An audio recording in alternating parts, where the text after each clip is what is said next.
Israel e Hamas fecham acordo para cessar fogo provisório da guerra com troca de reféns. Governo brasileiro não resiste ao bombardeio das fake news e cancela mudanças no modelo de fiscalização das operações com Pix. Operação no Rio de Janeiro desmonta esquema de transações financeiras ilegais dos chefes do Comando Vermelho. Aumentam as tempestades pelo Brasil com pelo menos 26 mortes e muita destruição.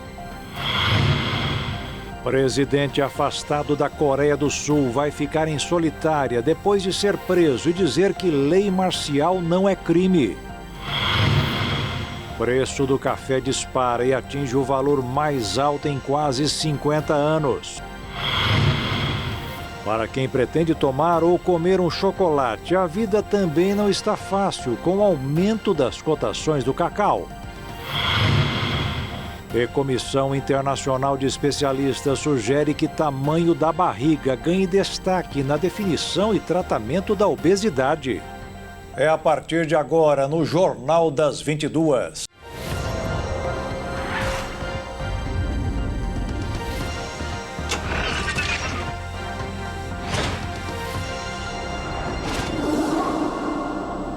Olá, boa noite.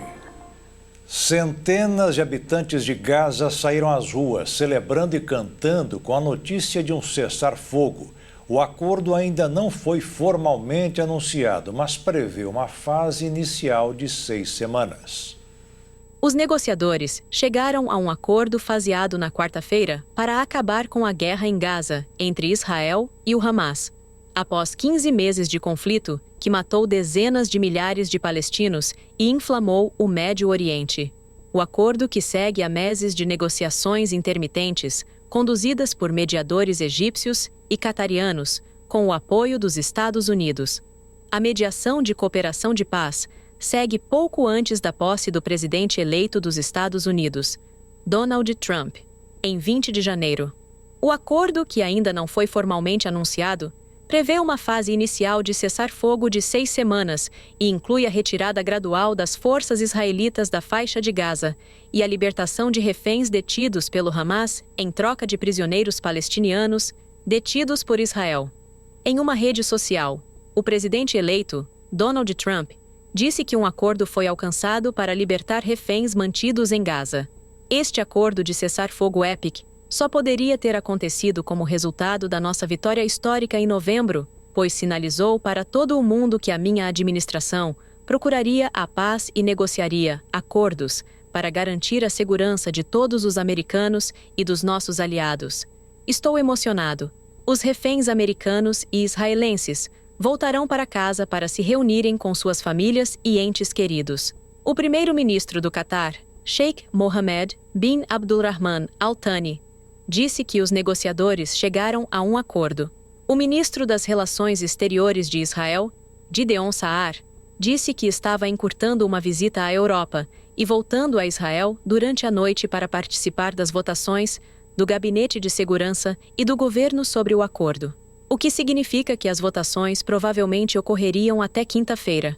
As tropas israelitas invadiram Gaza depois de homens armados liderados pelo Hamas romperem as barreiras de segurança e invadirem as comunidades da zona fronteiriça israelita em 7 de outubro de 2023, matando mais de 1.200 soldados e civis e raptando mais de 250 reféns estrangeiros e israelitas. O primeiro-ministro israelense, Benjamin Netanyahu, anunciou no mesmo dia que o país estava em guerra, horas depois que o grupo islâmico palestino Hamas lançou o maior ataque a Israel em anos, em um ataque surpresa que combinou homens armados cruzando várias cidades israelenses com uma pesada barragem de foguetes disparados da faixa de Gaza.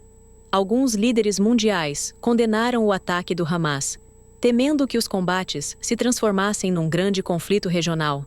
O presidente dos Estados Unidos, Joe Biden, condenou o ataque do Hamas e disse que os Estados Unidos apoiaram Israel.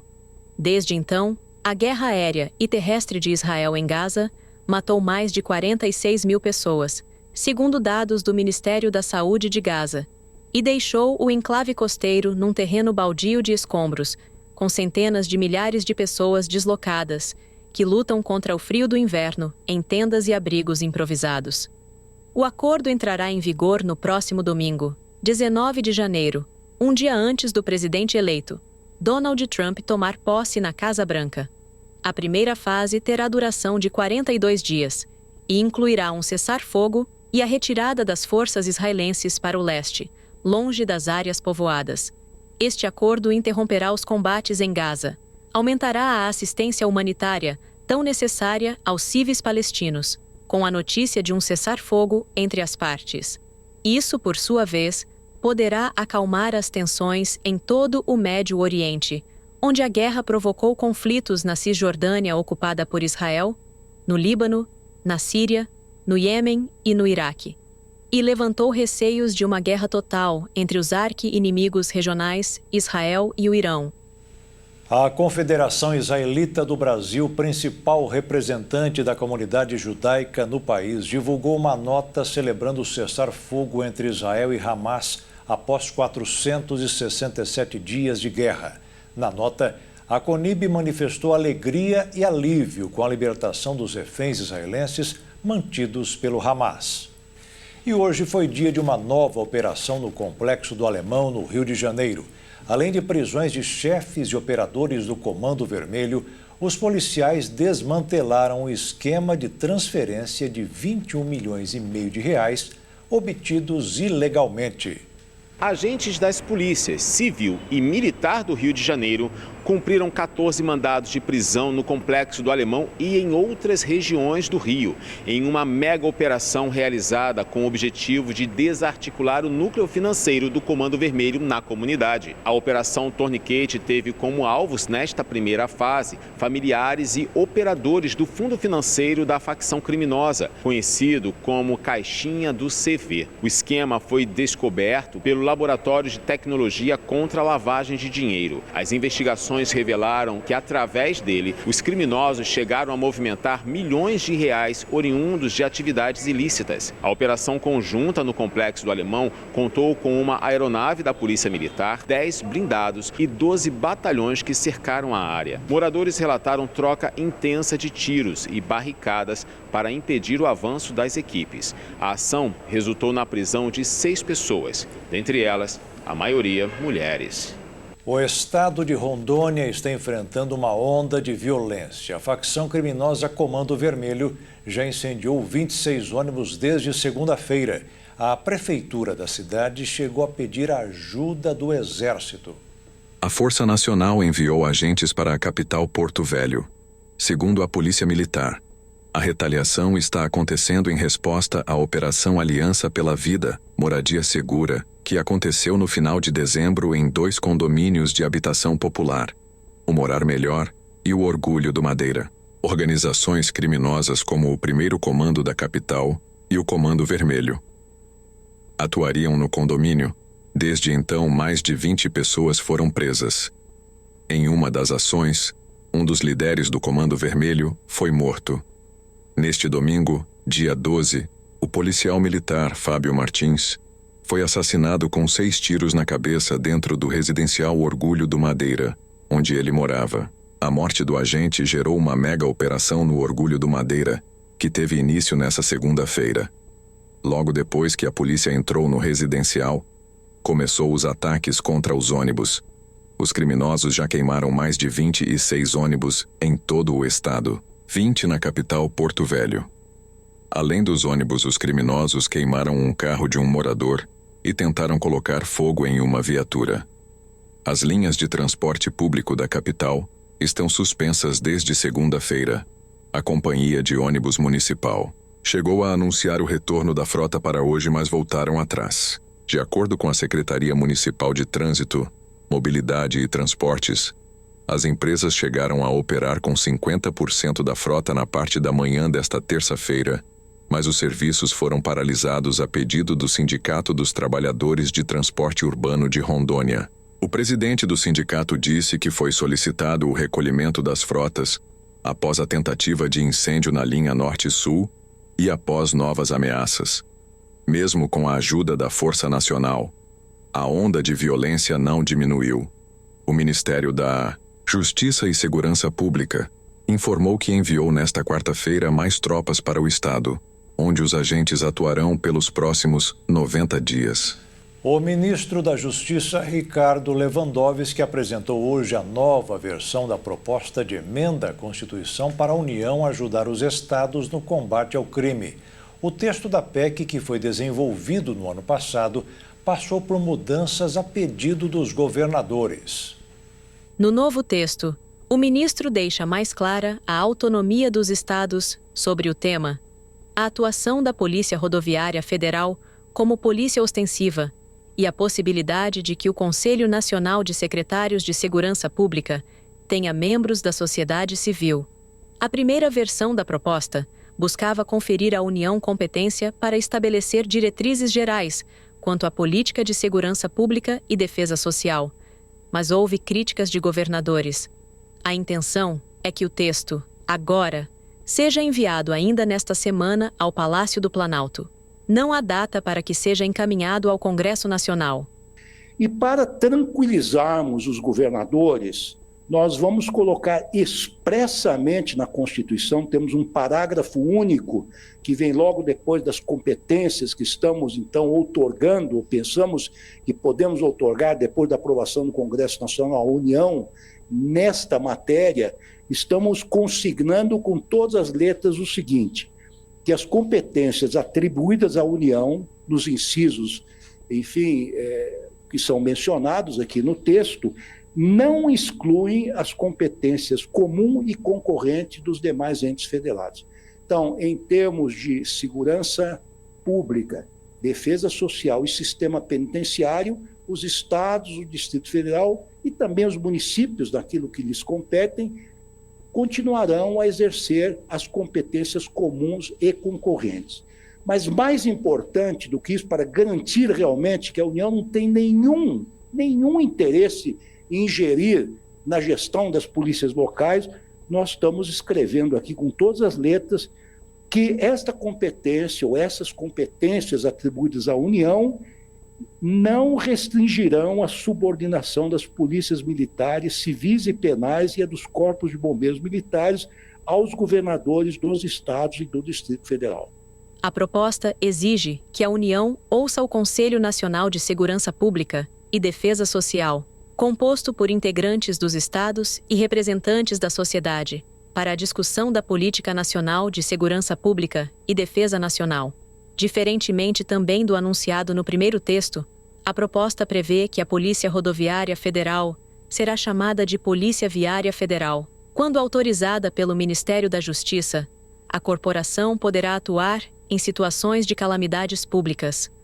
O texto final ainda reforça a proibição da Polícia Rodoviária Federal de exercer atividades de polícias judiciárias.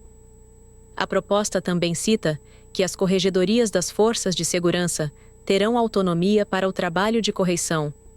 Além disso, prevê a criação de ouvidorias públicas em todo o Brasil. Em outubro, o governo se reuniu com governadores para discutir a PEC. Todos os gestores estaduais foram convidados, mas apenas 18 participaram, sendo 5 em exercício. No total, a reunião teve a participação de 7 ministros de Estado e 3 representantes do Judiciário como do Superior Tribunal de Justiça, Supremo Tribunal Federal, Ministério Público Federal, além de secretários de Segurança Pública. Após as discussões de outubro, o Fórum dos Governadores voltou a se reunir em dezembro, onde ratificou a proposta do CONCESP, que representa os secretários estaduais. Entre as sugestões, foram apresentadas a necessidade de unificação de dados criminais, boletins de ocorrência e antecedentes. O ponto da unificação de dados é apoiado pelo Ministério da Justiça.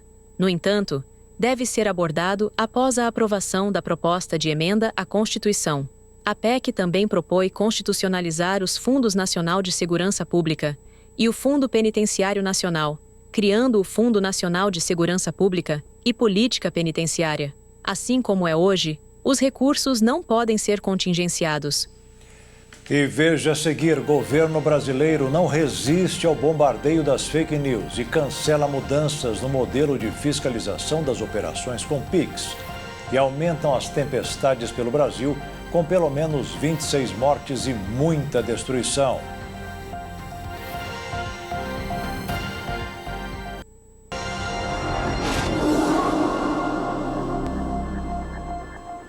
Depois de tantas fake news, o governo decidiu cancelar a regra da Receita Federal que aumentaria a fiscalização das transações feitas via Pix.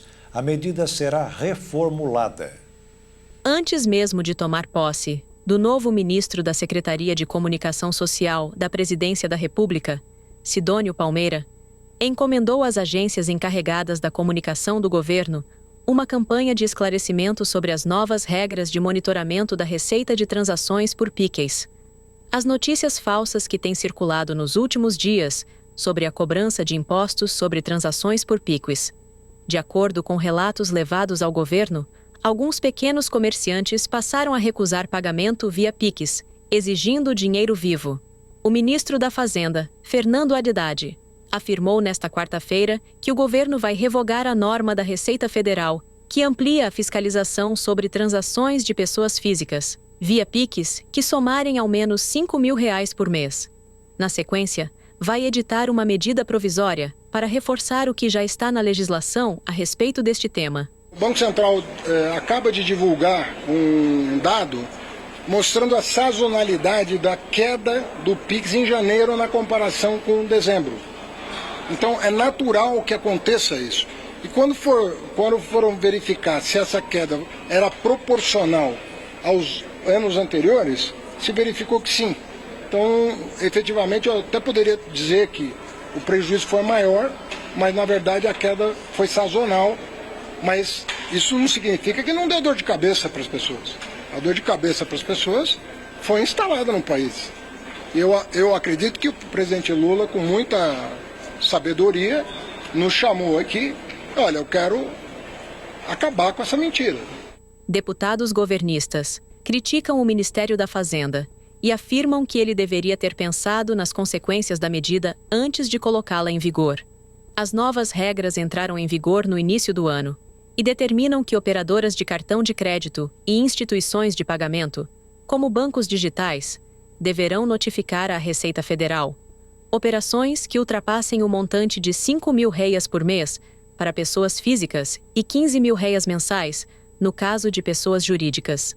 O vídeo do deputado federal Nicolas Ferreira, do Partido Liberal de Minas Gerais, criticando a nova regra de fiscalização do Pix, superou a marca de 200 milhões de visualizações. Na gravação compartilhada, o congressista diz que o governo quer monitorar profissionais informais como se fossem grandes sonegadores. O partido do deputado federal Nicolas Ferreira acionou o Supremo Tribunal Federal para derrubar a decisão da Receita Federal. Deputados petistas dizem que Nicolas sai como herói porque, ao revogar o monitoramento do Pix, a Receita abre brecha para a população vê-lo como um político que conseguiu fazer o governo voltar atrás em uma medida impopular. Integrantes do Partido dos Trabalhadores veem uma série de equívocos do governo Lula na polêmica sobre a transação via Pix e avaliam que a Receita Federal cometeu um novo erro, a decisão de revogar a fiscalização nas transações, que havia gerado uma onda de fake news sobre suposta taxação do meio de pagamento. Nos últimos dias, pessoas inescrupulosas distorceram e manipularam o ato normativo da Receita Federal, prejudicando muita gente no Brasil, milhões de pessoas, causando pânico, principalmente na população mais humilde, desacreditando injustamente um instrumento de pagamento muito importante no dia a dia das pessoas. Apesar de todo o nosso trabalho, com o apoio da imprensa, eu preciso agradecer muito a imprensa, que foi parceira da gente na tentativa de afastar essas mentiras. Infelizmente, essas pessoas sem escrúpulo nenhum de com vistas a um ganho político, prejudicar as pessoas mais humildes do país e, inclusive, abrir margem para crimes serem cometidos em cima dessa mentira. Infelizmente, esse dano é continuado. E por conta dessa continuidade do dano, dessa manipulação desse ato da Receita, eu decidi revogar esse ato. O secretário da Receita Federal disse que a Receita vai investigar e responsabilizar as pessoas, junto com a Advocacia Geral da União e a Polícia Federal, que disseminaram fake news e fizeram o uso do nome e do símbolo do órgão para dar golpe. E bastou a Receita Federal comunicar que agora também vai monitorar as movimentações por cartão de crédito e Pix, que os golpes usando o nome da instituição começaram a surgir. Desde 1º de janeiro, a Receita Federal passou a monitorar operações que somarem mais de R$5 mil por mês para a pessoa física. Isso vale para transações via Pix, TED, DOC e cartão de crédito. Mas a nova modalidade tem gerado muitas dúvidas na população, principalmente em relação ao Pix ser taxado. Já ouvi falar isso na televisão já, sabe? Mas diz que é fake, né? Que não é verdade. Isso mesmo, Antônio. Essa informação não é verdadeira. Inclusive, tem servido para golpistas se aproveitarem da situação. Como explica o delegado adjunto da Receita Federal em Campo Grande. Os Pix continuam sendo feitos da mesma forma, não há uma taxa sobre o Pix. Inclusive, as pessoas começaram a receber, a Receita Federal identificou tentativas de golpe, né? Pessoas recebendo e-mails ou WhatsApp com boletos, né, dizendo que era da Receita Federal, que é uma nova taxa sobre o Pix, e que na verdade é uma fake news e é um golpe. Então, as pessoas têm que ficar atentas a esse novo golpe aí, que não há uma taxa sobre o Pix. A Cláudia também ficou sabendo do ocorrido. E como já passou por situação semelhante, está mais antenada. Tem que ficar atento, né? Tudo que você vê lá, que você vai clicar, né? É uma coisa... Esses dias eu recebi minha filha pedindo dinheiro para mim. Só que não era minha filha, né? Já o De Ângeles é daqueles que tem um pé atrás quando o assunto é tecnologia. Muitas pessoas é rápida demais para poder dar o golpe, né? E muita gente que às vezes está sem informação disso acaba pagando. Como você se precaver? Na verdade é o seguinte, eu nunca pago nada de cara, né? Geralmente quando vem algo para mim assim, eu analiso, pergunto para alguém ali da família mesmo sobre isso e aí depois eu vou saber mais ou menos se é ou não é. Eu não já de cara assim já vou pagando. A Receita Federal envia o WhatsApp, envia mensagens falando sobre taxação de movimentação financeira para as pessoas físicas? Não envia, né? E principalmente o cuidado que as pessoas têm que tomar é que toda a comunicação da Receita Federal é sempre via site ou se por acaso a Receita Federal mandar algum e-mail ou algo que está cadastrado pela pessoa na Receita Federal, nunca ela vai mandar um link para você. Sempre você vai entrar no site da Receita, www.rfb.gov.br, e hoje tem uma facilidade que as pessoas fazem o seu login com a sua conta GovBR, né? E isso ajuda a preservar o sigilo fiscal. Você consegue logar fazendo reconhecimento facial ou utilizando a sua senha do seu banco, e aí a gente tem uma preservação do sigilo fiscal e você tem acesso às suas informações pelo site da Receita. Conforme a Receita Federal, o que está acontecendo é uma atualização do acompanhamento financeiro por meio das instituições que prestam essas informações. Já para a pessoa comum, essa prestação de contas já é feita por meio da declaração do imposto de renda. O delegado ressalta que as informações repassadas pelas instituições não são individualizadas por modalidades de transação e que os dados são mantidos em sigilo. A E-Financeira, ela tem informações globais de movimentação durante o mês. Então ela vai pegar tudo que você pagou de Pix e vai informar de forma global. Tudo que saiu da sua conta. E também tudo que entrou na sua conta. Então são informações globais que a gente recebe para a gente ter uma ideia de grandeza, vamos dizer assim, né? Então a gente tem a informação ali que preserva o seu sigilo bancário, né? Então a E-Financeira, ela não é uma declaração que traz informações com o sigilo bancário. E, por outro lado, a Receita Federal também preserva o sigilo fiscal e ela não vai divulgar essas informações pessoa por pessoa. Os serviços fecharam o mês de novembro do ano passado em queda de 0,9%, depois de bater um recorde de alta em outubro. Este é o setor mais importante da economia, responsável por 70% do PIB. Dos 5 itens pesquisados, 2 foram os piores, que puxaram o indicador para baixo: transportes e serviços profissionais. O resultado ruim foi atribuído pelo IBGE à política de juros altos para conter a inflação. Mas no acumulado de 12 meses, o saldo ainda estava positivo em quase 3%. E pelo 4º ano seguido, deverá fechar o período em alta. Além do resultado do setor de serviços, pesou hoje no mercado financeiro a inflação nos Estados Unidos, que ficou abaixo do esperado e aumentou a expectativa de que a taxa de juros não suba tão logo naquele país. O reflexo no Brasil foi uma baixa de 0,36% do dólar, que terminou o dia em R$ 6,02, que é a menor cotação em quase um mês. E a Bolsa de Valores disparou com alta de 2,81% aos 122.650 pontos. O estado de São Paulo registrou a primeira morte confirmada por dengue no estado neste ano. Segundo o Ministério da Saúde, a morte aconteceu no município de Birigui, município a cerca de 500 quilômetros da capital paulista. Outras 45 mortes estão sendo investigadas, com a suspeita de terem sido provocadas pela doença.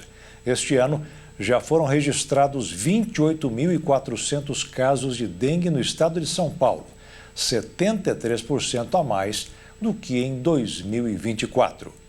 E 24 estados brasileiros estão sob alerta para chuvas fortes e alagamentos. Minas Gerais, Piauí, Goiás e Bahia são os mais afetados pelos temporais nesta semana.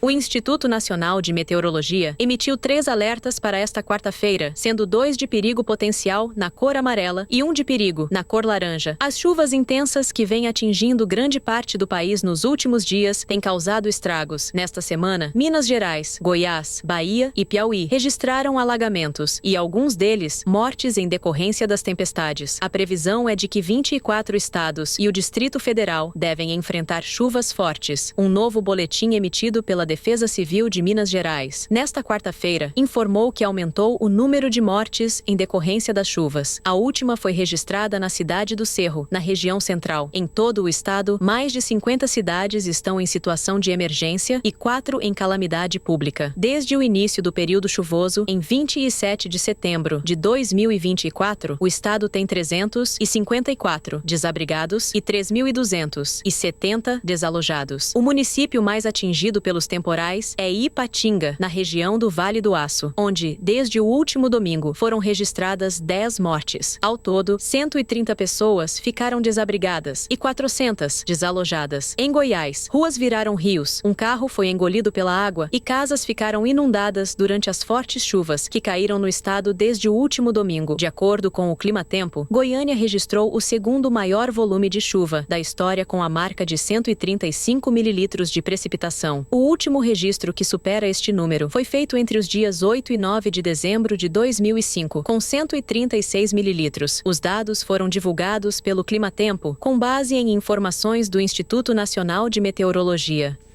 E veja a seguir, presidente afastado da Coreia do Sul vai ficar em solitária depois de ser preso e dizer que lei marcial não é crime. E uma comissão internacional de especialistas sugere que tamanho da barriga garante destaque na definição e tratamento da obesidade.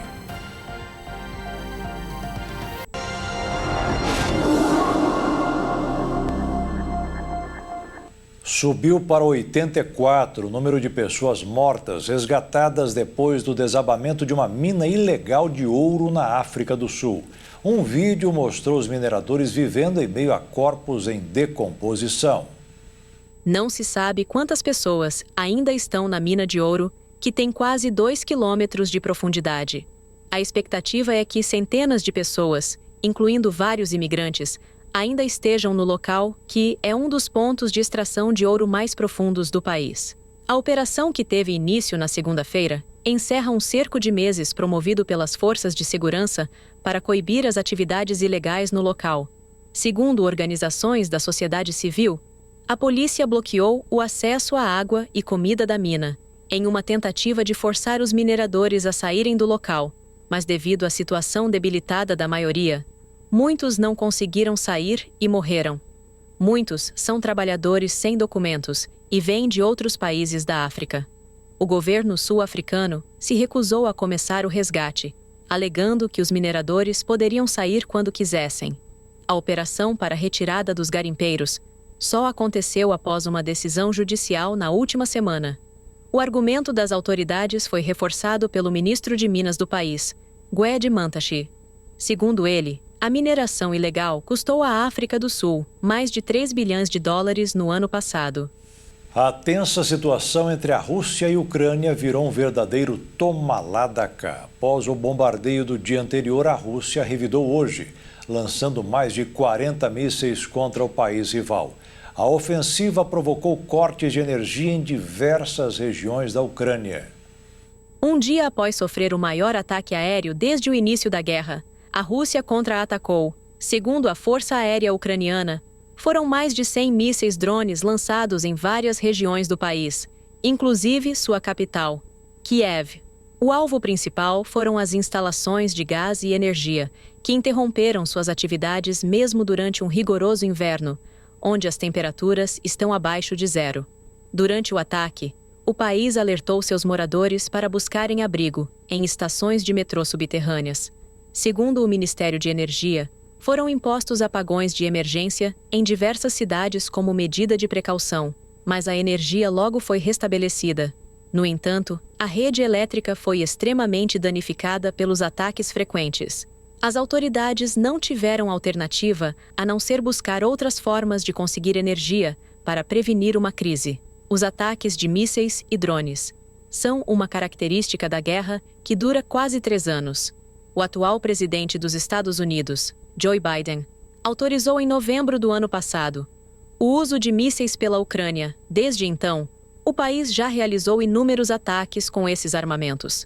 Por outro lado, a Rússia responde à altura, disparando até mesmo uma arma hipersônica experimental no mesmo mês. O presidente afastado da Coreia do Sul, Yoon Suk-yeol, vai ficar em uma solitária. Ele foi preso ontem à noite depois de uma operação de 6 horas. Ele tentou dar um golpe no país, incluindo a decretação de uma lei marcial, que para ele não é crime.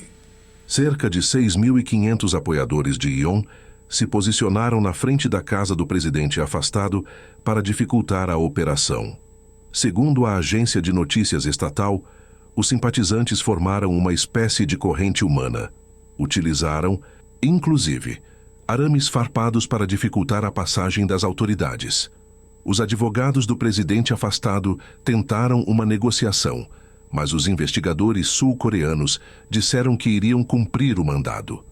Os agentes tentaram prender Yoon pela primeira vez no dia 3 de janeiro.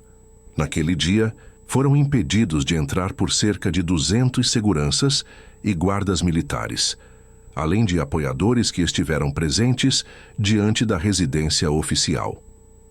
Desta vez, os investigadores fecharam um acordo com os guardas presidenciais que garantiram que iriam autorizar a entrada para que o mandado de prisão fosse cumprido. Em um comunicado, o presidente afastado afirmou ser deplorável agentes realizarem uma série de atos ilegais, incluindo a prisão dele. Yoon disse ainda que concordou em prestar depoimento para evitar derramamento de sangue. Após ser preso, o ex-presidente foi submetido a uma primeira rodada de interrogatório. Autoridades responsáveis pela investigação prepararam um questionário de mais de 200 páginas. Além de permanecer em silêncio, Yoon não permitiu a gravação. As autoridades têm 48 horas para interrogar Yoon.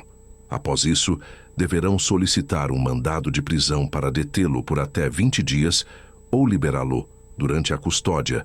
Yoon será mantido no centro de detenção de Seul, que não é o mesmo local do interrogatório. Na chegada ao centro de detenção, ele passou por uma verificação de identidade e um exame de saúde simples.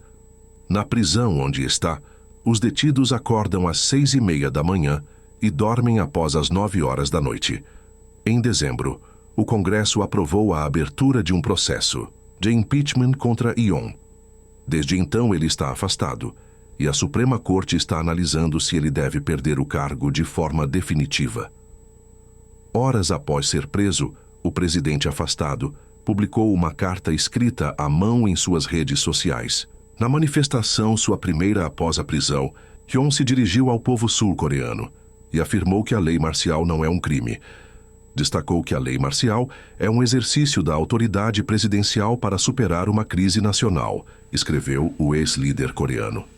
A Procuradoria-Geral da República negou o pedido para que seja devolvido temporariamente o passaporte ao ex-presidente Jair Bolsonaro. O documento é necessário para que ele viaje aos Estados Unidos para participar da cerimônia de posse do presidente eleito Donald Trump, marcada para a próxima segunda-feira. O procurador Paulo Gonet disse que o ex-presidente não provou que é imprescindível que ele vá aos Estados Unidos. Caberá ao ministro do Supremo Tribunal Federal, Alexandre de Moraes, dar a palavra final sobre o caso. Uma comissão internacional de especialistas recomendou alterações no diagnóstico para eventual tratamento da obesidade.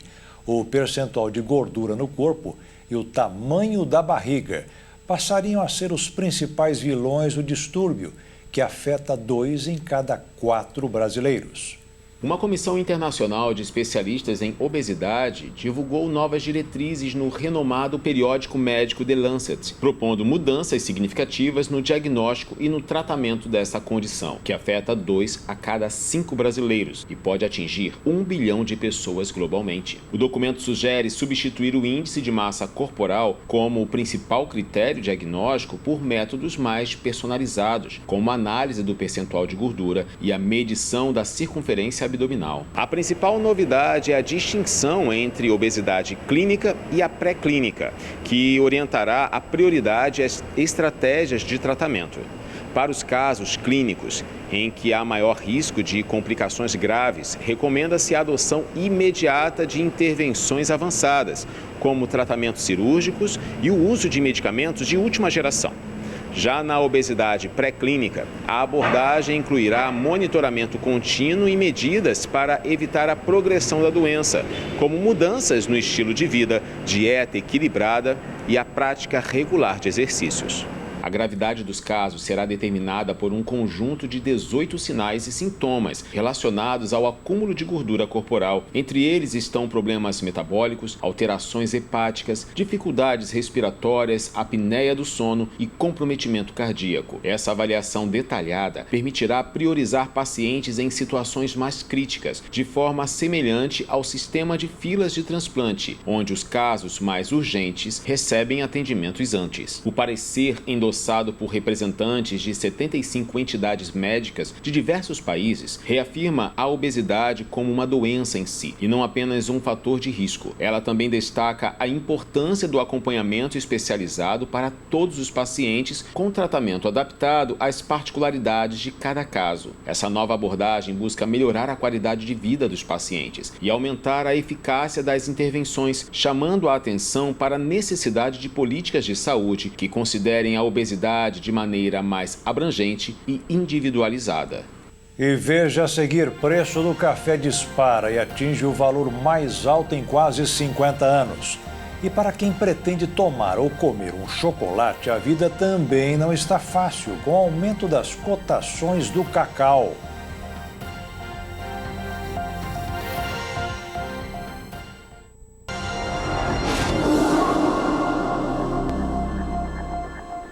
Os preços globais do café subiram 8% em novembro de 2024, atingindo o maior nível desde 1977. O aumento foi de mais de 67% em relação a novembro de 2023.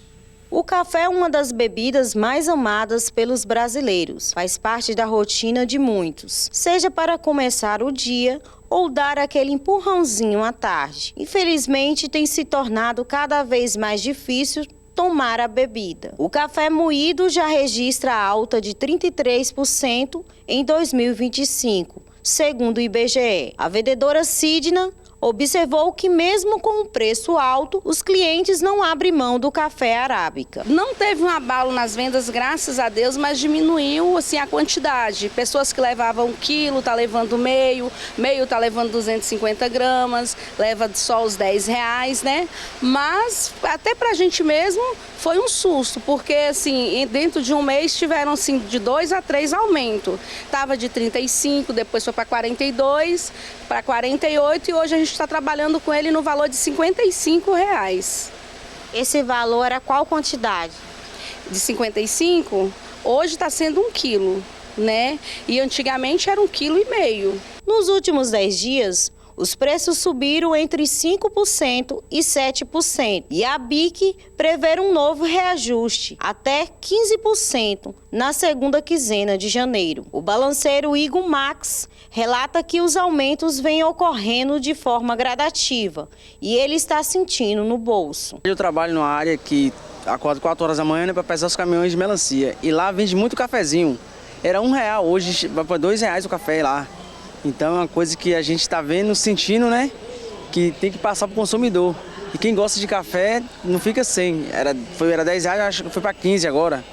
Então é uma coisa que está um aumento absurdo. A Bahia é a 4ª maior produtora de café do Brasil, segundo a pesquisa PAN do IBGE, com 232.497 toneladas. Mesmo assim, o preço do café segue alto e pode aumentar ainda mais, dependendo da região. O preço é resultado da safra menor, do clima adverso, dos altos custos de produção e da valorização da Bolsa de Nova York, além da demanda global crescente. A aposentada Doralice, que gosta da bebida, tem reduzido o consumo do produto por conta do preço. Todo mundo está reclamando, porque todo mundo gosta de beber o café. Eu tenho a impressão que o café, o melhor, não fica aqui, vai para fora. E fica aquele café que não é tão bom.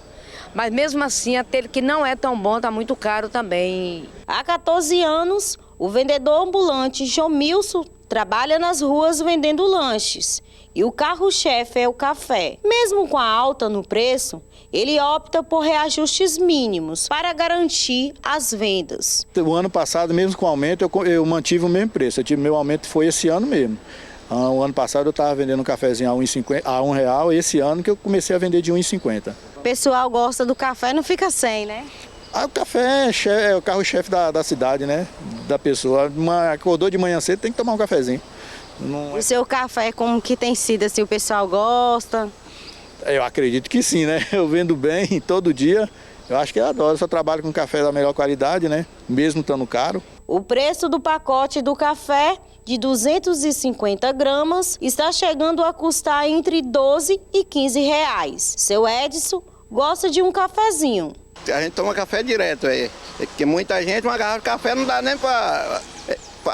De manhã cedo com uma garrafa é a conta.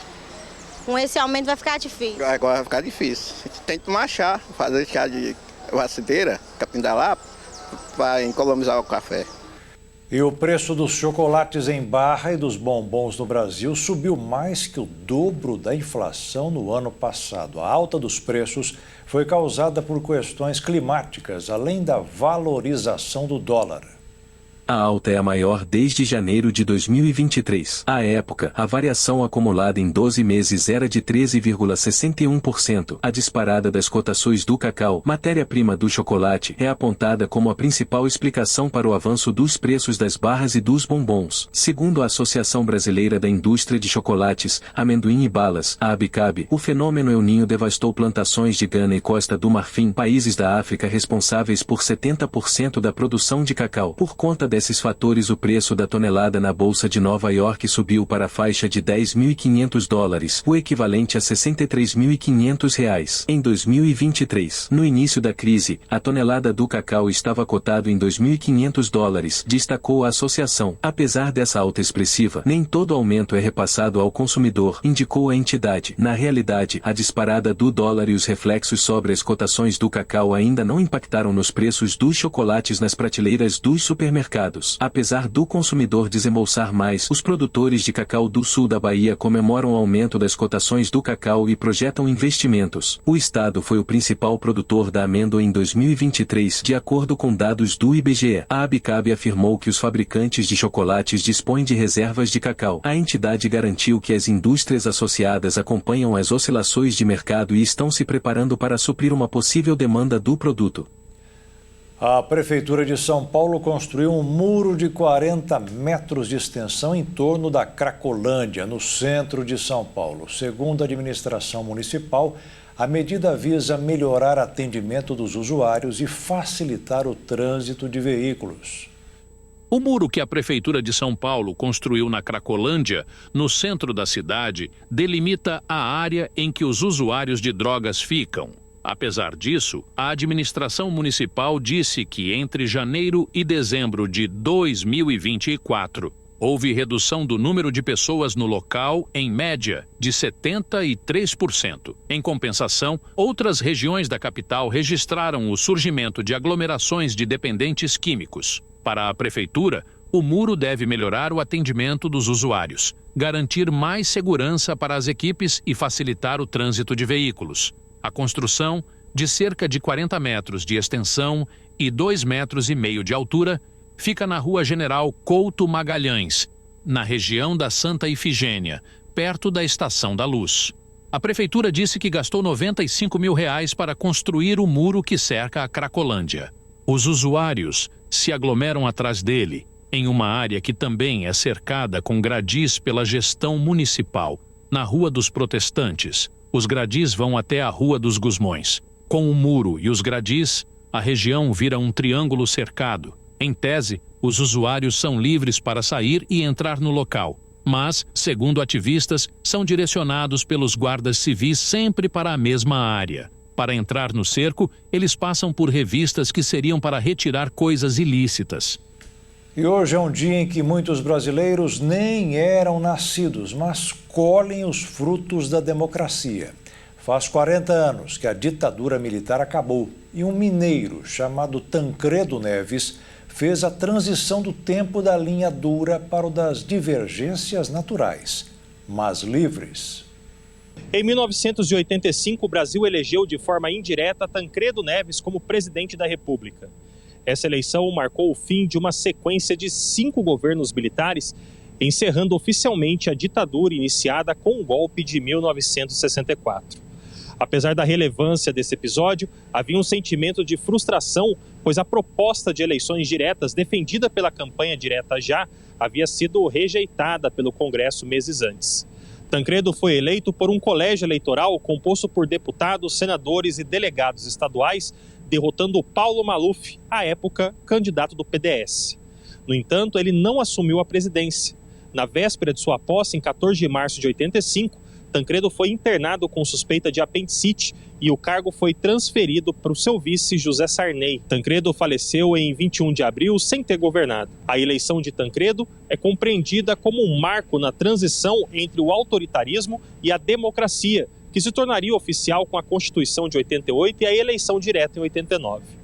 Essa mudança permitiu que os militares mantivessem influência no governo. Acordos negociados na época garantiram que crimes cometidos durante a ditadura não fossem investigados. Tancredo Neves é lembrado por seu perfil moderado e por sua capacidade de conduzir negociações complexas.